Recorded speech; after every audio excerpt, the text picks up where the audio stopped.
بسم اللہ الرحمن الرحیم۔ محترم ناظرین کرام، السلام علیکم۔ بغیر وضو کے آیت الکرسی، آیت کریمہ یا چارکل یا وظائف پڑھنے والے پہلے حضرت محمد صلی اللہ علیہ وآلہ وسلم کا یہ فرمان ضرور سن لیں۔ بسم اللہ الرحمن الرحیم۔ کیا ہم آیت الکرسی، آیت کریمہ اور دوسرے وظائف بغیر وضو کے پڑھ سکتے ہیں یا نہیں؟ آج کی اس ویڈیو میں تمام معلومات فراہم کی جائے گی، لیکن پہلے یہ جان لیجئے کہ اگر آیت الکرسی کو باوضو تلاوت کریں تو اللہ تبارک و تعالیٰ پڑھنے والے کو 40 سال کی عبادت کا ثواب عطا فرماتا ہے، 40 درجات بلند کرتا ہے اور 40 حوریں عطا کرتا ہے۔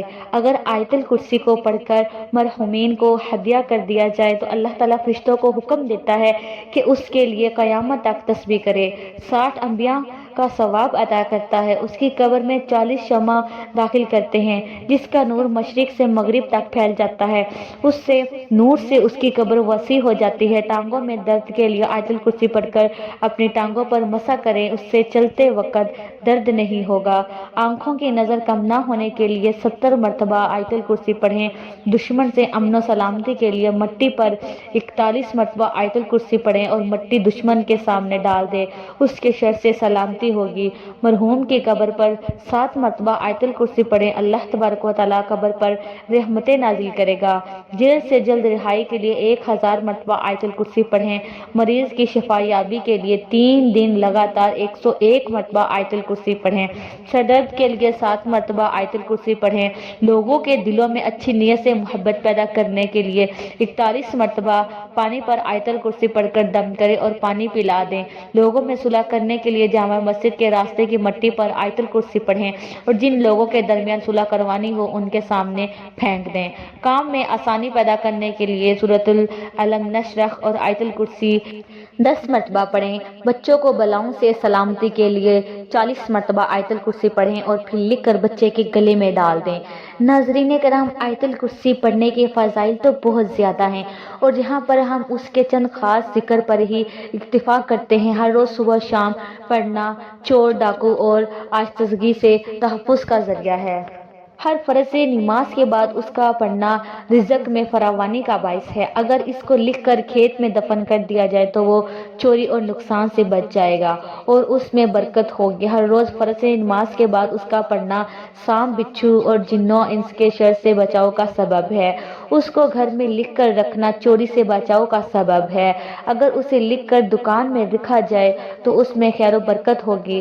ہر شخص کا سوتے وقت اس کا پڑھنا حفاظت کا باعث ہے۔ نبی کریم صلی اللہ علیہ وآلہ وسلم سے منسوب ایک روایت میں ہے کہ جو شخص فرض نماز کے بعد آیت الکرسی کی تلاوت کرے گا اللہ اس پر نگاہ رحمت کرے گا اور آسمان سے ایک فرشتہ بھیجے گا جو ان کی نگہبانی کرے گا۔ دوسری جگہ وارد ہوا ہے کہ جو آیت الکرسی پڑھے گا وہ اس شخص کی طرح ہوگا جس نے پیغمبروں کے ساتھ رہ کر جہاد کیا ہو اور شہید ہوا ہو، موت کے بعد بلا فاصلہ جنت میں جگہ ملے گی۔ اس کے علاوہ فکر و فاقہ دور ہوگا، اللہ کی طرف سے ایمان ملتا ہے، رزق میں وسعت ہوتی ہے اور اللہ اپنے فضل سے اس کے مال میں اضافہ کرتا ہے۔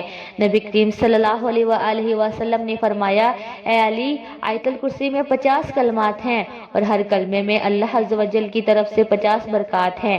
آیت الکرسی کا مقام وہ ہے جو ایک پہاڑ میں چوٹی کا ہوتا ہے۔ امام محمد بقر رضی اللہ تعالیٰ عنہ نے فرمایا کہ ایک مرتبہ آیت الکرسی پڑھنے والے کی دنیا کی 1000 مصیبتیں اللہ تبارک و تعالیٰ ختم کرتا ہے، جس میں کم از کم غربت اور آخر میں عذاب قبر سے نجات حاصل ہوتی ہے۔ عبید بن کعب رضی اللہ تعالیٰ عنہ بیان کرتے ہیں کہ نبی کریم صلی اللہ علیہ وآلہ وسلم نے ان سے سوال کیا کہ کتاب اللہ میں سے سب سے عظیم آیت کون سی ہے؟ تو وہ کہنے لگے اللہ اور اس کے رسول اللہ صلی اللہ علیہ وآلہ وسلم کو یہ بہتر علم ہے۔ یہ سوال کئی بار دہرایا اور پھر فرمانے لگے کہ وہ آیت الکرسی ہے۔ فرمانے لگے، اے ابو منظر علم مبارک ہو، اس ذات کی قسم جس کے ہاتھ میں میری جان ہے، اس آیت کی زبان اور ہونٹ ہوگی۔ حضرت ابو ذر رضی اللہ تعالیٰ عنہ بیان کرتے ہیں کہ میں نبی کریم صلی اللہ علیہ وآلہ وسلم کے پاس آیا تو آپ مسجد میں تشریف فرماتے تو میں بھی بیٹھ گیا، تو نبی کریم صلی اللہ علیہ وآلہ وسلم نے فرمایا، ابو ذر کیا تو نے نماز پڑھی؟ تو میں نے نہیں میں جواب دیا۔ تو نبی کریم صلی اللہ علیہ وسلم نے فرمایا کہ اٹھ کر نماز پڑھو۔ میں نے اٹھ کر نماز ادا کی اور پھر بیٹھ گیا۔ تو نبی کریم صلی اللہ علیہ وسلم فرمانے لگے، ابو ذر انسانوں اور جنوں کے شر سے پناہ طلب کرو۔ حضرت ابو ذر فرماتے ہیں کہ میں نے عرض کیا، یا رسول اللہ صلی اللہ علیہ وسلم، کیا انسانوں میں بھی شیطان ہوتے ہیں؟ تو نبی کریم صلی اللہ علیہ وسلم فرمانے لگے، جی ہاں۔ میں نے نماز کا کہا تو نبی کریم صلی اللہ علیہ وسلم فرمانے لگے، یہ اچھا موضوع ہے، جو چاہے زیادہ کر لے اور جو چاہے کم کر لے۔ میں نے کہا، روزے کے بارے میں نبی کریم صلی اللہ علیہ وسلم فرمانے لگے، فرض ہے، اس کا اجر دیا جائے گا اور اللہ تعالیٰ کے ہاں اور زیادہ اجر ملے گا۔ میں نے کہا، اللہ کے رسول صلی اللہ علیہ وسلم، صدقہ؟ تو آپ نے فرمایا، اس کا اجر ڈبل ہے، بلکہ ڈبل سے بھی زیادہ ہوتا ہے۔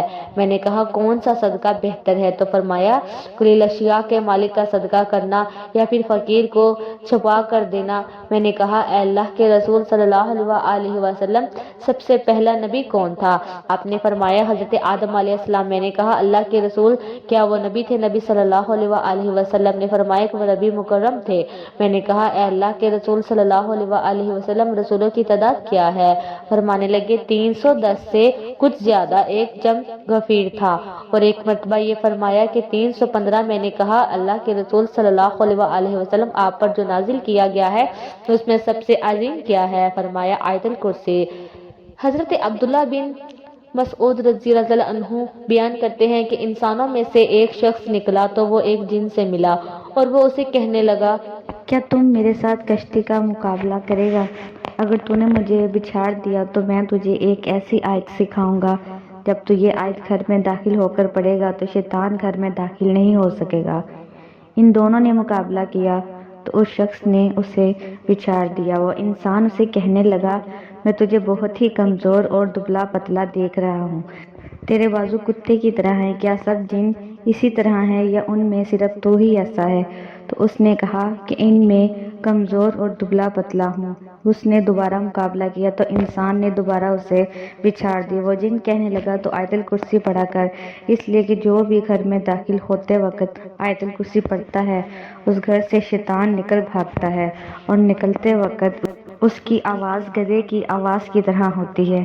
ناظرین، آیت الکرسی یہ سورۃ البقرہ کی آیت نمبر 255 ہے، جو عظمت والی آیت ہے۔ اس آیت میں اللہ تعالیٰ کی توحید اور بعض اہم صفات کا ذکر ہے۔ اس آیت میں اللہ تعالیٰ کی کرسی کا بھی ذکر آیا ہے، جس کی وجہ سے اس آیت کو آیت الکرسی کہا جاتا ہے۔ ناظرین، جن حضرات کو آیت الکرسی کا علم نہیں ہے وہ بھی قرآن کریم کی اس اہم آیات کو یاد کر لے اور اپنی روزمرہ زندگی کا معمول بنا لے۔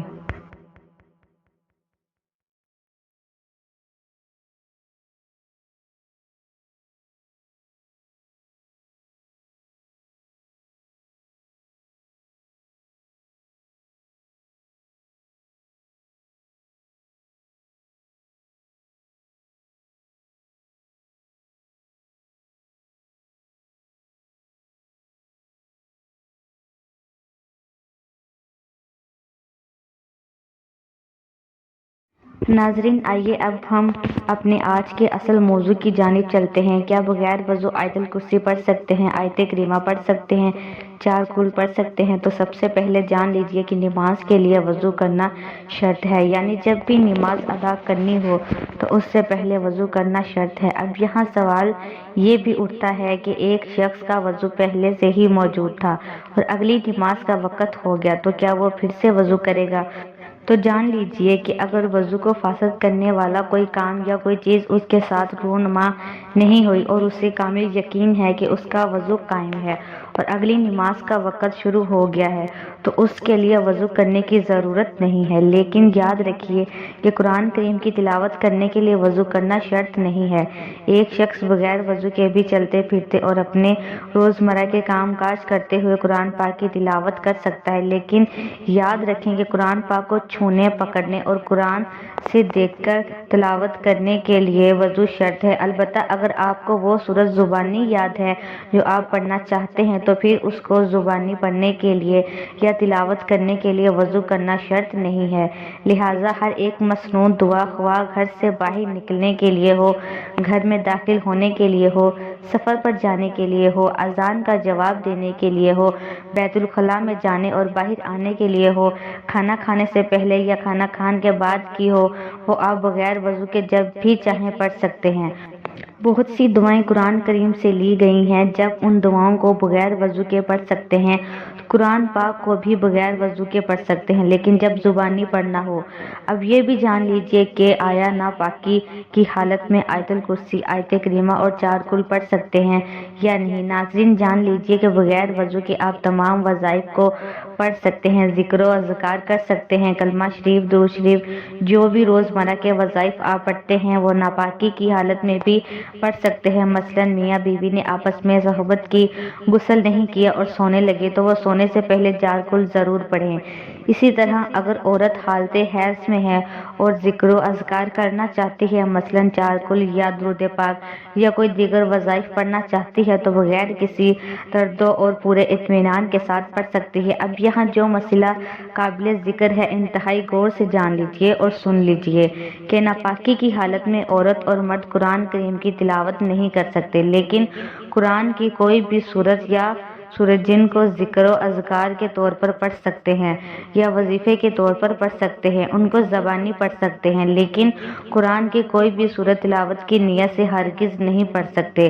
اب یہاں ناپاکی کی کچھ اقسام بھی بیان کرتے چلیں کہ اگر حالت جنابت میں یا حالت حیض و نفاس میں یا خواتین کے کپڑے خراب ہیں، بچوں کے پیشاب یا پخانہ کر دینے کی وجہ سے ناپاک ہو چکے ہیں، یا مرد حضرات جو باہر کام کرنے کے لیے گئے ہیں، باہر کیچڑ یا گٹر کا پانی وغیرہ ان کے کپڑوں پر لگ جاتا ہے، تو یہ تمام حالت ناپاکی کی حالتیں ہیں۔ ان تمام حالتوں میں آپ زبان سے ذکر و اذکار اور دیگر مسنون دعائیں روزمرہ کے معاملات میں جو پڑھی جاتی ہیں ان کو بے فکر اور ورع پڑھ سکتے ہیں، ہرگز کوئی قباحت نہیں ہے۔ آپ لوگ یہ پوچھیں گے کہ اگر ناپاکی کی حالت میں بھی ذکر و اذکار کر سکتے ہیں اور بغیر وضو کے بھی کر سکتے ہیں تو پھر دونوں میں فرق کیا ہے؟ تو ناظرین فرق یہ ہے کہ بغیر وضو کے آپ قرآن کو چھوئے بغیر قرآن کی صورتوں کو تلاوت بھی کر سکتے ہیں، جبکہ ناپاکی کی حالت میں اگر آپ ذکر و اذکار اور وظائف کی نیت سے قرآن کی صورتیں پڑھ سکتے ہیں لیکن تلاوت کی نیت سے قرآن کی صورت زبانی بھی نہیں پڑھ سکتے۔ آخر میں بتاتے چلیں کہ اگرچہ بغیر وضو کی آیت الکرسی، آیت کریمہ، 4 کل اور دیگر صورتیں پڑھ سکتے ہیں اور قرآن کریم کو ہاتھ لگائے بغیر تلاوت قرآن بھی کر سکتے ہیں، آپ کو ان کا اجر و ثواب بھی ملے گا، لیکن اگر یہ عمل آپ باوضو ہو کر کریں گے تو اس کی فضیلت اور اس کا درجہ بغیر وضو والے اعمال سے بلند و برتر ہوگا۔ لیکن کوشش کیجئے کہ جب بھی قرآن کریم کی تلاوت کرنی ہو تو باوضو ہو کر ہی کریں، کیونکہ باوضو رہنا بذات خود ایک عبادت ہے اور اس حالت میں جو بھی عبادت کی جائے اس کا اجر و ثواب بھی بڑھ جاتا ہے۔ ناظرین اللہ تعالیٰ سے دعا ہے کہ اللہ تعالیٰ ہمیں روزانہ قرآن مجید پڑھنے، نماز پڑھنے اور ذکر و اذکار کرنے کی توفیق عطا فرمائے اور ہمارا خاتمہ ایمان پر فرمائے، آمین۔ دعا ہے کہ رب کریم میرا سنانا اور آپ کا سننا اپنی پاک بارگاہ الہی میں قبول و منظور فرمائے، آمین ثم آمین۔ اللہ تعالیٰ ہم سب کا حامی و ناصر ہو، آمین۔ جزاک اللہ خیر۔